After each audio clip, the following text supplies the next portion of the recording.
Obi-Wan Kenobi once praised Stormtroopers for being so accurate with their shots. Why can't they hit anything now? It is because you, a lowly grunt at BlasTech Industries, have been sabotaging their blaster shipments for months. A cool female voice sounded through the speakers mounted into the ceiling. Tech 24601 to the production line. Repeat. Tech 24601, please report to the production line. Gunnar winced at hearing his ID number. He rose from his chair reluctantly and exited his cubicle.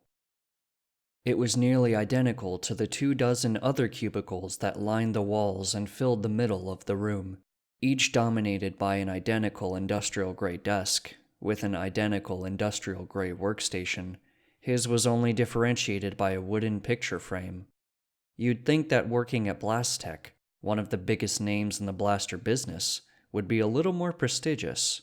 For Tech 24601, it was anything but.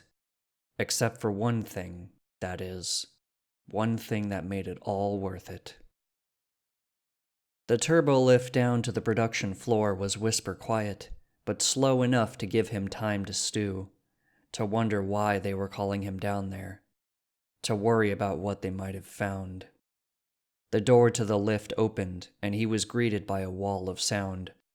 By the Emperor, it was loud. 36 production lines all working around the clock to turn raw materials into tools of enforcement. It was the largest factory of its kind in all the core worlds. The BlasTech E11 was the pride and joy of the Imperial Stormtrooper Corps, the best of the best, and for good reason. The weapon boasted superior performance and accuracy, in theory. A red-faced man was standing outside the lift. His name tag read Foreman Woolsey, and he motioned for Gunnar to follow him. He was led through what felt like a labyrinth of industrial machinery. The racket grew steadily louder, and at least once he was nearly showered in sparks from something high above. At last they came to a door on the other side, labeled Production Control. Woolsey opened it and motioned for him to step inside. With a gulp, he did so, and Woolsey closed the door behind the two of them. Gunnar's ears were still ringing when Woolsey spoke. Tech 24601, we're having a problem with the production line.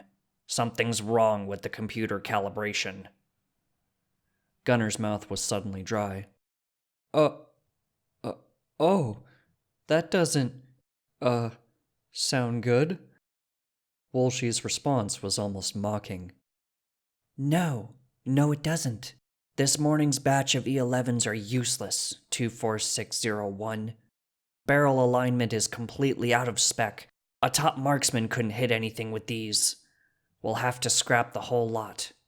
I'm sure I don't need to tell you what the penalty for the company will be for failing to deliver the next shipment of E11s on time, or what that will mean for our very competent, he emphasized with a sneer, tech support. He jabbed a finger towards a workstation along the far wall. Management wants this done fast and quiet. What the Corps doesn't know won't hurt them if you fix it quickly and quietly. I expect you to keep your mouth shut about this. Do I make myself clear? Gunnar nodded without a word. He could feel beads of sweat running down his back. Good. I'm going to cover up this mess, 24601. When I get back, I expect this problem to be solved, or it'll be your head. With that, Woolsey turned on his heel and exited back to the production floor. Gunnar breathed a sigh of relief as soon as the door closed. They had found the sabotage he'd done to the factory's automated systems. Fortunately, this factory was notorious for skimping on quality control. They'd found it months after he first put it into place. Even better, they thought it was some kind of glitch rather than intentional sabotage. He sat down at the workstation and got to work. He fixed the barrel alignment first. A failure to do so would certainly get him fired at best. He made sure that the next few batches would be up to spec, They'd certainly be tested thoroughly before quality control fell back into old habits. As he did so, he had an idea about how next to sabotage the production line. With some furious keystrokes, Gunner managed to finish up just as the door behind him opened up. He turned around and resumed his mild-mannered persona. I, fixed it, sir, he said, giving a half-hearted salute as an afterthought. That earned him an eyebrow raise from the foreman, but little else. Back to your station, then, 24601. If the barrel alignment's not fixed, you'll be sorry, he said with a cruel smile. By the time Gunner got back to his desk, he had almost calmed back down. As he sat back down behind his desk, he looked at the picture frame. He saw himself smiling back, arms slung over the shoulder of the most beautiful woman in the whole galaxy. He could feel the tears welling up again, but he forced them back down. He wasn't strong, or tough, or brave, or terribly clever, but he had a reason to fight back, even in this small way. The new E11s would pass specification, but the alloy ratio for the barrel was off.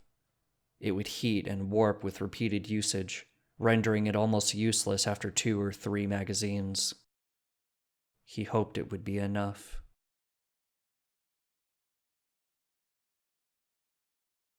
This story was written by Silver Medal for Life. Read by A Bag of Vicodin. Thank you for listening.